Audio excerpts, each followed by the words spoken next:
My name is Lucas Brandt. I'm 42 years old, and until recently I thought my life was a machine. A well-oiled, clean-running, precision-calibrated machine. I had systems, routines, habits that made everything feel manageable, predictable even. I woke up every morning at 6:15 without an alarm, took a 5-mile jog along the boardwalk, came home, showered, had breakfast with my daughter Ellie, cereal for her, oatmeal for me, then logged into work around 8:30. I've worked in VR simulation development for over a decade, mainly for medical universities and biotech labs. It's not a job most people outside the field care about, but I was good at it, better than good, honestly. I'd co-developed a training module that became standard curriculum in at least 7 teaching hospitals. Melissa, my wife, would always tell people about it at parties or dinners even when I tried to downplay it. Lucas is too modest, she'd say. He built half the future of medical training and acts like he just writes code. She always sounded so proud. We lived in a coastal home in Savannah Beach, not one of those ultra-modern places you see on magazine covers, but something real. Weathered wood, wraparound porch, big windows that creaked when the wind picked up. It was home. It felt like home. I thought Melissa and I had built something solid together over the past 15 years. I thought we understood each other. Looking back, I keep wondering if that was always my delusion. The night everything changed started simply enough. We were getting ready for a gala. One of those corporate events, tuxedos, long speeches, carefully worded PR nonsense. Melissa's company was hosting it. She was the senior liaison for external partnerships at a biotech firm that worked closely with pharmaceutical giants and government agencies. It sounded more impressive on paper than it really was, but she was excellent at what she did. Charming. Sharp. The kind of person who could convince someone to invest millions over lunch. That evening, the house buzzed with the usual pre-event chaos. Ellie was at a sleepover with her cousin, so we had the place to ourselves. Melissa was in the shower, the sound of the water echoing down the hall. I was in the bedroom, already half-dressed, shirt tucked in, cuff buttons open. She called out from the bathroom, voice muffled by steam, "Can you grab my necklace? The pearl one, I think it's in the bottom drawer of the jewelry box." I went to the dresser, opened the top drawer. No necklace. Middle drawer, just some hair ties and her old watch. Then the bottom drawer. I didn't find the necklace. Instead, there was this velvet pouch, the kind you get from high-end boutiques. Black, with a little satin pull string. I opened it, half expecting to find earrings or some brooch I'd forgotten she owned. What I pulled out was a pair of gold cufflinks. Heavier than they looked. Elegant, masculine design. Not mine. Definitely not mine. And engraved, too. On the back of each link, in serif letters, were the initials RS. For a moment, my brain tried to rationalize. I don't wear cufflinks often. Maybe they were mine from years ago? Maybe they were a gift for someone else? But I'd never owned anything with those initials, and Melissa never mentioned anyone needing cufflinks. She stepped into the bedroom a few minutes later, wrapped in a towel, hair damp and twisted up like she always did. I turned, cufflinks still in hand, and said, "Hey, found these in the bottom drawer." "Didn't see the necklace, though?" She glanced at what I was holding, and for the briefest moment, I mean split second, her eyes flashed with something. I can't even say what. Surprise? Panic? It was gone before I could pin it down. "Oh," she said, laughing lightly. "Yeah, those are for Robert. Or Raymond. One of the execs. A gift from the team, I think. I just forgot to bring them into the office." Her tone was casual, maybe a little too casual. She dried her hair with the towel, then added, "Thanks for reminding me. I'll put them in my bag." I nodded, but something in the back of my mind clicked. Or maybe unclicked. The thing is, Melissa doesn't forget details. Not ever. She's the type to color code her Google Calendar and memorize your Starbucks order after one try. And if those cufflinks were really a gift from the team to some exec, they wouldn't be stashed in the back of her private drawer. That drawer's where she kept old letters, baby keepsakes, and a ticket stub from the first concert we went to together. Things that mattered. But I said nothing. Because what was I supposed to say? Accuse her over a pair of cufflinks? So I pushed it aside. For a few hours anyway. We got dressed, took the car into the city. She wore this forest green dress that always stopped traffic, low back, subtle shimmer, made her look like a Bond girl. I'd bought it for her last year after a product launch bonus, and she'd worn it exactly twice. Her makeup was perfect, perfume just enough to notice. We arrived at the hotel ballroom, and from the outside, everything was textbook, string quartet playing by the lobby, champagne flutes on silver trays, name tags with gold trim. She introduced me to a few colleagues, smiled for photos. But something about her was different. Off. She laughed louder than usual. Not in a natural way, more like she wanted to be heard. She clutched my hand a little too tightly when we first entered, but then barely touched me the rest of the night. At dinner, we were seated at a round table with two other couples. Melissa positioned herself between me and a guy I vaguely recognized from some previous function, late 40s, sharp suit, silver streaks in his hair. I think his name was Raymond. Throughout the meal, she leaned toward him a lot, whispered something that made him smirk. When he spoke, she tilted her head, gave him her full attention. I tried to join the conversation a few times, but her responses were brief, almost clipped. At one point, she placed her hand on mine, palm soft and lingering. I looked at her, thinking maybe this was her way of bridging the gap, but when I squeezed her fingers gently, just a small gesture, she'd already turned back to Raymond. That's when I noticed he was wearing gold cufflinks. I couldn't make out the engraving, but I didn't need to. My stomach dropped anyway. The rest of the evening passed in a blur.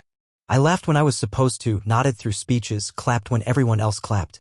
But internally, my thoughts were spinning. Not quite accusations yet, but suspicions starting to assemble themselves like puzzle pieces. I didn't say anything that night. On the drive home, she was quiet, texting someone with her screen tilted away. When I asked if everything was okay, she said, just checking in with Ellie's sitter. Everything's fine. I wanted to believe her. But deep down, I knew I didn't. I lay awake for hours after we got home. Melissa fell asleep quickly, her breathing even and soft beside me. I stared at the ceiling fan, counting rotations. Every now and then I'd glance at the drawer where I found the cufflinks. I imagined myself reaching in again and seeing a second pouch. Or a letter. Or nothing at all, and wondering if I imagined the whole thing. But I hadn't imagined the way she looked at him. The way she touched my hand like it was a cue in a play. It was a small thing. A tiny detail, really. But that's all it took to change everything. They say when something cracks, even slightly, you can't stop noticing it. No matter how small or hairline thin, your eyes always find it again. That's what the cufflinks did to me. They cracked something. And once the seal broke, all the things I used to ignore became impossible to unsee. The next week felt like living in a house where every mirror was slightly warped. Everything looked the same, but not really. Melissa didn't act guilty, at least not in the dramatic, pacing the room sense. In fact, she acted sharper. More polished. She woke up earlier, dressed better, smiled more. But it was all too calculated, too deliberate. Like someone who knows they're being watched and wants to control the narrative.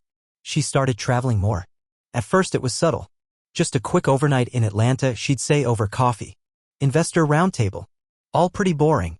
But the trips grew more frequent. The kind of frequent that makes you forget which day of the week it is because someone's always coming or going. I started keeping quiet track of the details, what luggage she took, which heels she wore, how much perfume she spritzed before walking out the door. One Friday night, she returned later than usual. I was in the den putting Ellie to bed. Our daughter had begged for one more page from her fairy tale book, and I didn't have the heart to say no. As I pulled the blanket up over her shoulders, Melissa came through the front door, keys jingling like wind chimes. She looked tired, or tried to look tired. Her makeup was still intact, lipstick slightly faded but eyeshadow still in place. No carry-on bag. Not even a purse. Just her phone, which she didn't put down. When I walked into the living room, she was already in the kitchen, pouring herself a glass of wine, staring at something on her screen. She glanced up with a smile that didn't meet her eyes. Investor meeting ran long, she said. Bunch of old men trying to make sense of VR metrics. I nodded. No luggage? She blinked, then shrugged. Oh, it's still in the car. Forgot about it. But she didn't go back for it. The next morning, she left her tablet charging in the living room while she took a call on the balcony. It wasn't locked. I wasn't snooping, not exactly, but when I walked past it to grab my coffee, the screen lit up with a notification. An email. The sender was encrypted, just a string of random characters followed by at mail drop. CC, but the subject line stopped me cold. Are all set? Just don't forget the brooch. I stared at it. Something about that line chilled me more than I expected. Don't forget the brooch. That's not something you say to a business partner. That's something you whisper when you're planning to meet someone, when there's a signal, a cue. I asked her about it casually over lunch. Hey, do you still have that old brooch you wore to the museum gala a few years back? The blue one with the gold trim. She looked up from her salad a beat too slow. Which one? You know, I said, playing dumb. I think you called it your lucky brooch or something. Oh, that one? No, I don't have it anymore. I think I lost it. Funny.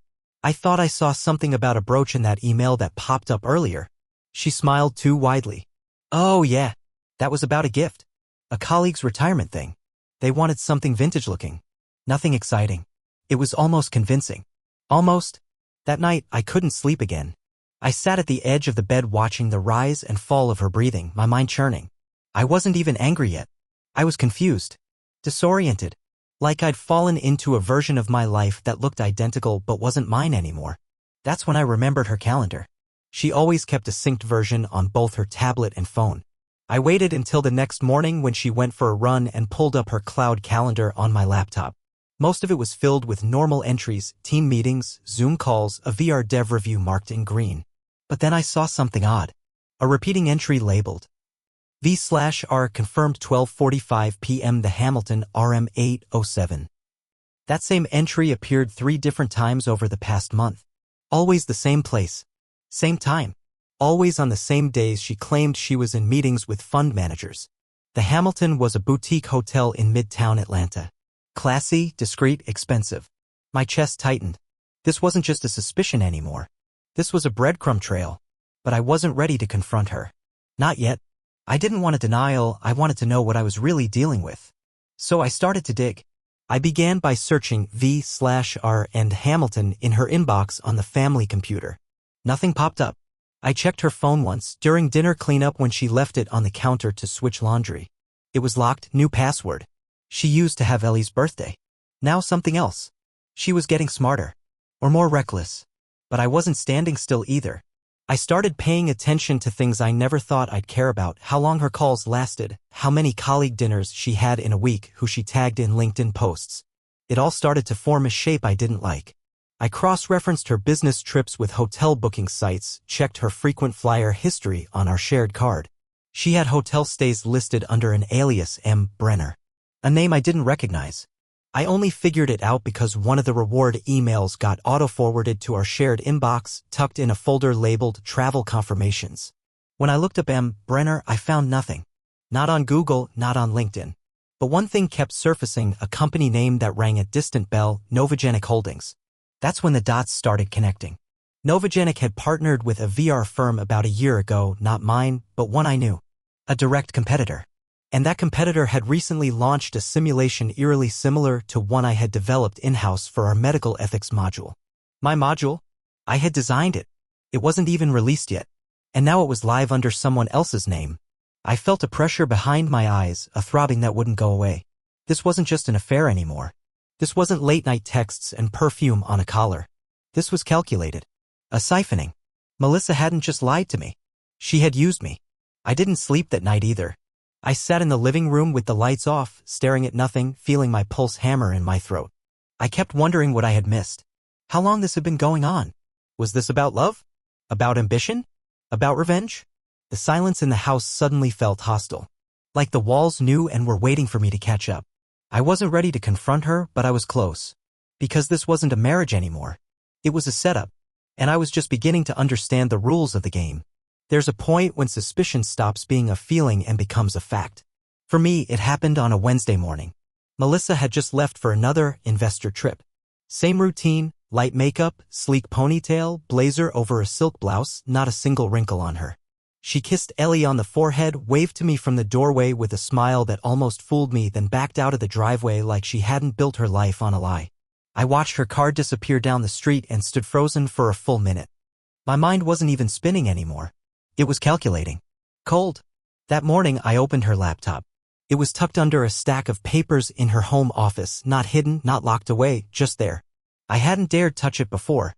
Maybe I was scared of what I'd find, or maybe I didn't want to become the kind of person who snoops through his wife's private files. But that morning none of that mattered. I pressed the power button and waited.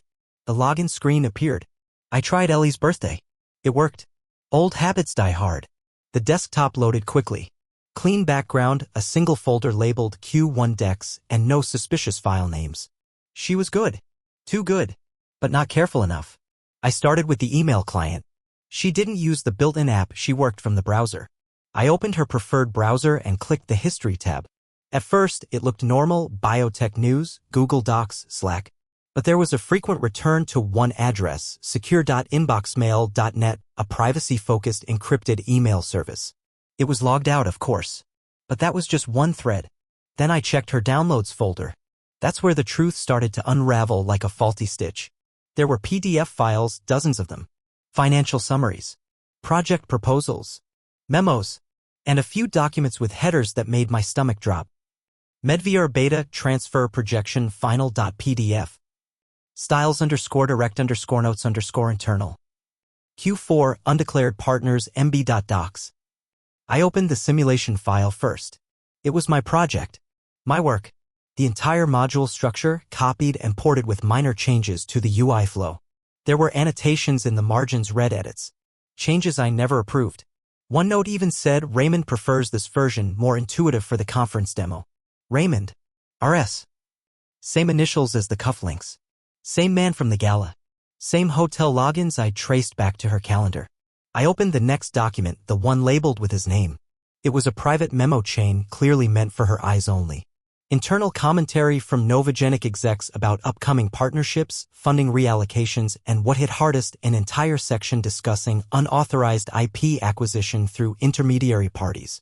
Intermediary. Me. I wasn't just her husband. I was her backdoor. The third document? That one almost made me vomit. It was a spreadsheet titled Influencer Outreach Mapping. I expected social media tags or marketing targets. But it wasn't that. It was a charted list of people, mid-level FDA reviewers, regional health board reps, foreign medical school deans, private investors, corporate consultants. All paired with notes about their biases, pressure points, even hobbies. There were color-coded risk levels, influence scores, and cost projections.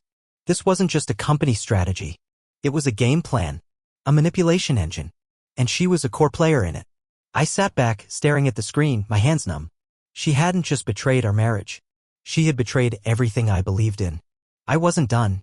I moved into her recent files and found a folder named Temp Archive. Inside were video clips. Short ones. Security footage. At first I couldn't place it until I recognized the hotel lobby. The Hamilton. The angle was grainy but clear enough. A man, Raymond, checking in at the desk, then Melissa stepping into the frame minutes later, scarf pulled up high, dark sunglasses on despite the indoor setting. She gave a fake name. I watched them take the elevator up together. I stared at the paused video, the two of them in mid-conversation. Their expressions casual. Comfortable. Like this wasn't a secret at all, just routine. I felt something inside me tear. Not snap tear. Quiet, steady, irreversible. I sat there in the dark office for hours. No music. No sound except the faint hum of the fridge down the hall and the occasional click of the laptop fan. My phone buzzed once, a text from Melissa, landed safely. Meeting at 4. Love you. Love you. It was surreal how easy the words came from her, even now. By evening, I hadn't moved much. Just replayed everything in my mind on a loop, her stories, her disappearances, the brooch, the cufflinks, the shifted passwords, the fake business trips. Every thread now knotted into a noose. And I realized this wasn't a love story gone sour. This was something bigger. She didn't just cheat. She recruited me without my consent. Used my work, my trust, and my silence as currency to gain access to a system of influence. I'd spent years believing in our mission, improving VR training to make med students faster, smarter, safer. But while I was building simulations to save lives, she was leveraging them into high-stakes games with investors who didn't care about ethics or efficacy, just control. That night, I didn't sleep. I sat in the living room, staring out the window at the waves crashing in the distance. Ellie was sleeping soundly in the next room, oblivious to the fact that her world was about to break in half. I watched the tide come in and go out, thinking about everything I now knew and the decision I had to make. I could stay quiet, pretend this hadn't happened, let her keep the job, the image, the power, or I could expose it all. But either way, there was no going back. Because once you've seen the truth up close, you can't ever go back to pretending. And I was done pretending. The day I decided to expose her, it didn't feel like revenge. Felt like survival. I'd spent the last week in a haze, half inside my life, half outside it, like I was watching someone else live through the slow collapse of everything they trusted. Melissa kept up appearances flawlessly, sent check-in texts, called Ellie to say goodnight, forwarded me project updates from her work email, like she was still my teammate. But every smile was a mask. Every call was a script. And behind the curtain was a network I hadn't just discovered, I had unknowingly helped build. I wasn't sure how far the corruption ran, but I knew it was deep. The emails I'd found hinted at payoffs, delayed medication trials, contracts rewritten behind closed doors. But I needed more. If I was going to take this public, if I was going to stop it, I couldn't just come forward as a husband scorned. I had to be a whistleblower with teeth. So I called in a favor. A former colleague of mine, Kevin, brilliant back-end systems guy, now running a freelance cybersecurity firm, owed me after I helped him get out of a licensing nightmare years ago. I didn't tell him everything, just that I needed a forensic scrape of someone's company archives, and fast. Officially, I didn't hear that, he said after I explained. Unofficially, I'll call you in 2 days. He called back the next afternoon. You're going to want to sit down for this. He emailed me a folder with retrieved documents, deleted chats, hidden spreadsheets, metadata stamped transfers, stuff that had been wiped or so Melissa thought. It was all there.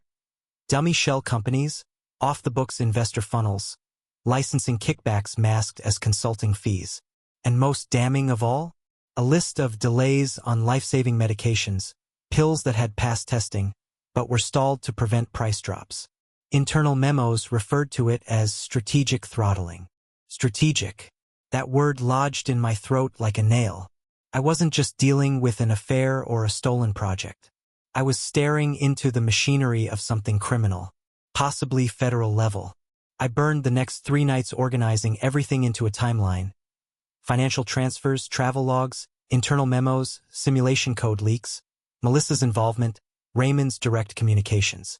I backed it all up on 3 different cloud drives and stored a copy on a flash drive I kept taped behind the lining of my wallet. 1 part paranoia, 1 part insurance. Then, out of nowhere, the opportunity presented itself. Melissa was invited to speak at her holdings annual gala, a major event packed with media, board members, overseas partners, regulators. She told me about it like it was just another dinner. Big night, she said over coffee. 2 days before. They want me to headline the presentation. Can you believe that? I played my part, smiled, nodded. That's amazing, Mel. You've earned it. She beamed. Will you come with me? It'd mean a lot. It felt surreal, standing in the kitchen while she asked me to attend the public performance of the very system I now knew she was helping corrupt. I looked her in the eye and said, wouldn't miss it. That night, I stared at the ceiling until sunrise. Not because I was nervous, but because I was sure. The night of the gala, I wore the same charcoal suit I'd worn the first time we toured our beach house. Melissa wore deep blue, almost black, her hair swept up in a French twist. Diamond earrings, the ones I'd bought her for our 10-year anniversary.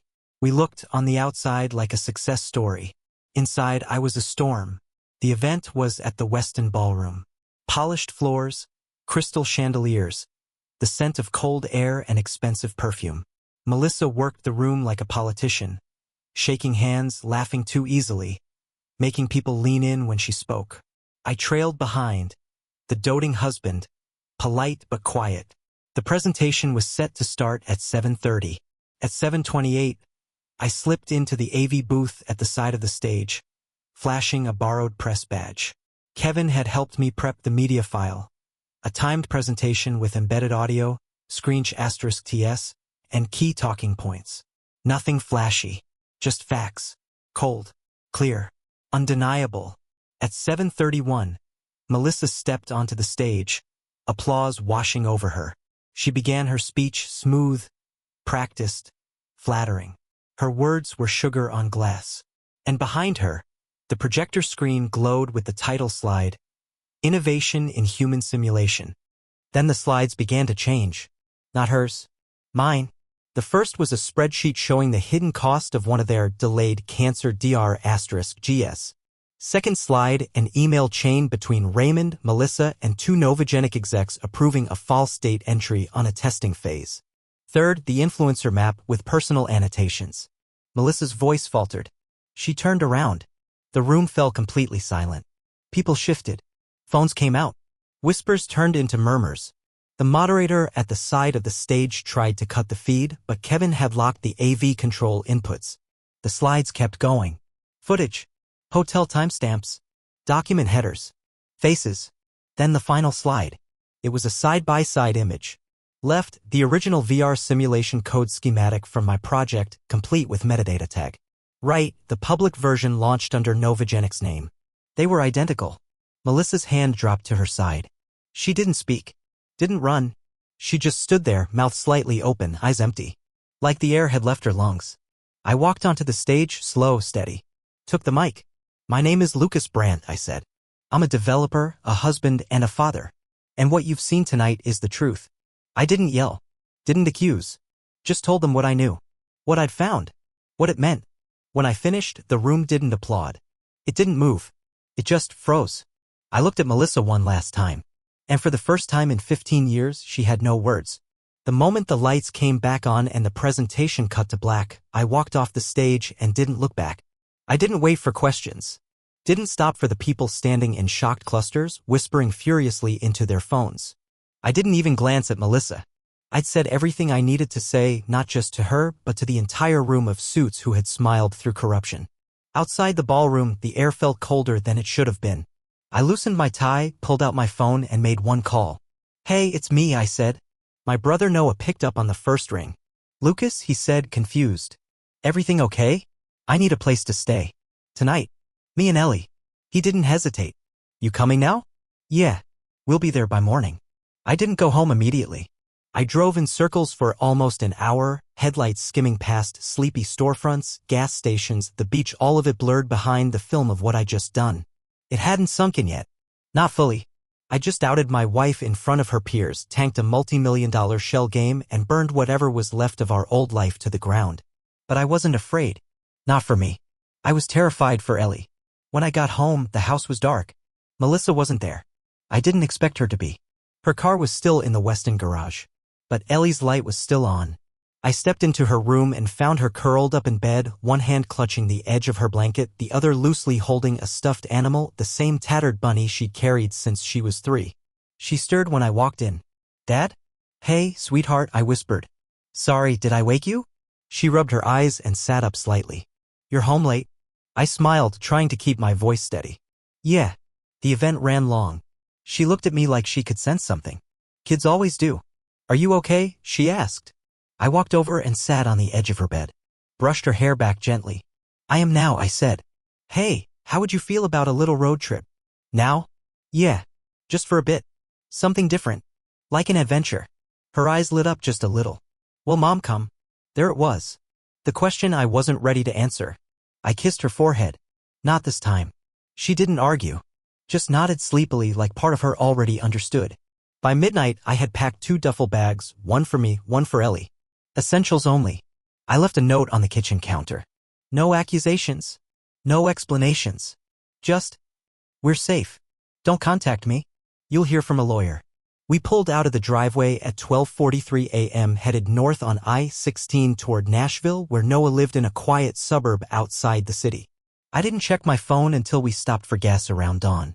That's when I saw the first text. Unknown number. You'll regret this. I stared at the screen, thumb hovering over it. Another came in minutes later. Blocked caller. Don't be a hero. Then a third, longer. More direct. You're playing a dangerous game. Walk away now and we'll forget this ever happened. You have a daughter. Think carefully. That one rattled me. Not because it scared me, but because it confirmed what I already suspected. This wasn't just about Melissa anymore. The people behind this operation weren't going to fold quietly. But I wasn't going to run either. I bought a burner phone at the next gas station and turned mine off. Ellie slept most of the drive. Every time I glanced at her in the rearview mirror, I felt a deeper weight settle in my chest. This little girl, this bright, curious, open-hearted kid, didn't deserve any of this. She didn't know what her mother had done. She didn't know why we had to leave, and I wasn't going to make her carry it. When we arrived at Noah's place, he met us in the driveway, already in sweats and a hoodie. He took one look at me, then at Ellie, and didn't ask a single question. You're good here, he said simply. We stayed in his guest room for the first week. I kept a low profile, didn't go into town, didn't contact anyone except the lawyer I'd retained a few months back. Mostly for intellectual property protection, but now I needed him for something far bigger. While Ellie played with Noah's dog or watched cartoons, I uploaded everything. The files, the videos, the correspondence. I made multiple backups, encrypted every drive. One copy went to the lawyer. One to a trusted journalist I'd once worked with on a VR ethics piece. Another I kept with me, hidden where no one could find it. A few days later, I got an unexpected message. An email from Sarah Klein. Melissa had mentioned her once, briefly. Said she was a problem employee who'd been let go for non-compliance. Turns out Sarah wasn't a problem. She was a scientist, a real one, and she'd been trying to blow the whistle before I ever knew there was a whistle to blow. Her message was short. Lucas, I saw what you did at the gala. You were brave. I have files. Things I couldn't take public on my own. Let me help. Sarah. We set up a secure call that night. She sounded cautious but determined. Told me how she had flagged falsified trial data, discrepancies in lab results, missing documentation for clinical approvals, and how, instead of investigating, the company had terminated her and made her sign an NDA under threat of legal action. But she'd saved everything, quietly, like she'd been waiting for someone else to make the first move. I couldn't do it alone, she said. But you blew the door open. She sent me her cash that night. It was more than I expected. Emails showing direct communication between senior executives and FDA consultants. Data falsification. Internal memos that used phrases like minimize public risk perception and accelerate ROI regardless of sample deviation. I was holding a gold mine of damning evidence. Enough to take the entire network down. That night, after Ellie fell asleep curled next to me, I stared at the ceiling and let the reality sink in. This wasn't just about Melissa anymore. This was about a system, a cartel dressed in corporate suits. And somehow I had become the breach in the dam. But my daughter came first. I would not let her become a casualty of this. The next morning, I sat her down at the kitchen table and told her, as simply as I could, that we were going to stay with Uncle Noah for a while. Why? She asked. I hesitated. Because we need some quiet time. Just you and me. It's a little break. Think of it like summer camp with waffles. She nodded slowly. Is Mom okay? I swallowed. She's figuring some things out. Ellie didn't press. She just leaned her head against my arm and whispered, I like it here. I wrapped my arm around her, pulled her close, and thought, you don't know it yet, kiddo, but you just saved me. With Sarah's documents in hand and my lawyer guiding every step, I knew we were closing in. The final push wasn't about drama, it was about precision. We worked around the clock, reviewing every file, cross-referencing dates, building a timeline that couldn't be ignored. By now, Melissa was silent. No calls, no emails. Maybe she knew it was over, or maybe she was waiting to see what I'd do next. That decision came with an anonymous message. No threats this time, just a number and a time. A hotel I recognized, the Langston. Same one I'd seen in Sarah's records. A known meetup spot for informal board sessions, off the books. The message said, final offer. One time only. We alerted the authorities in advance. My lawyer contacted the DOJ through encrypted channels. We didn't want arrests, we wanted the network exposed from the top down. That meant letting them talk freely and catching every word. I arrived early, wearing a wire. I walked in calmly, nodding to the front desk clerk who already knew the setup. Inside the suite, I found Raymond, two pharma execs, and Melissa. She looked thinner, tired, like the weight had finally reached her. Lucas, she said quietly, let's talk like adults. So we did, and they offered me everything. Hush money, royalties, a consultant title, even rebuilding the marriage, if I kept my mouth shut. I let them talk. Then I said 2 words into the mic hidden in my lapel. Now, please. The door burst open. Federal agents swarmed in with quiet efficiency. Phones were seized. Laptops yanked mid-sentence. Raymond lunged for his bag. Too late. One of the agents had him pinned before he could blink. Melissa didn't resist. She just sat there as they cuffed her wrists gently, like she was already numb to it. She turned to me before they led her out, eyes hollow. Not angry, not sorry, just empty. I didn't feel triumph, only a sharp, aching stillness. It was over, the show, the game, the lies. And now the cleanup would begin. Over the next few weeks, the fallout spread fast. Headlines exploded. Pharma empire exposed in clinical fraud ring. Investigations deepened. Arrests piled up. Melissa cooperated with investigators, enough to avoid a heavy sentence. But she refused to name junior staff. Said they just followed orders.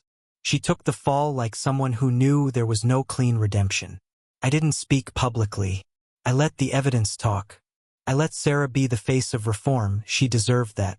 I stayed with Ellie, took her to school, helped her with science projects, watched cartoons like nothing had changed. But everything had. 6 months later, I launched something new, not for profit but for purpose.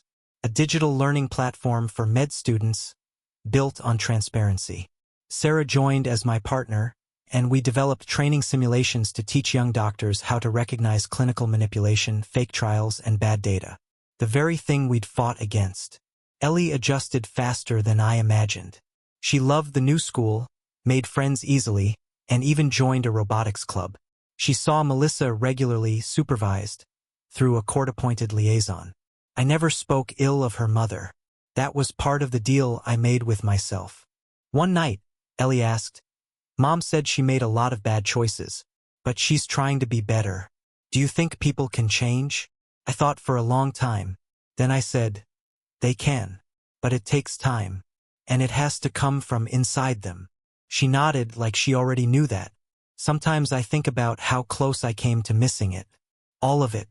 If I hadn't opened that drawer, if I hadn't followed the smallest doubt, would I still be living in the dark?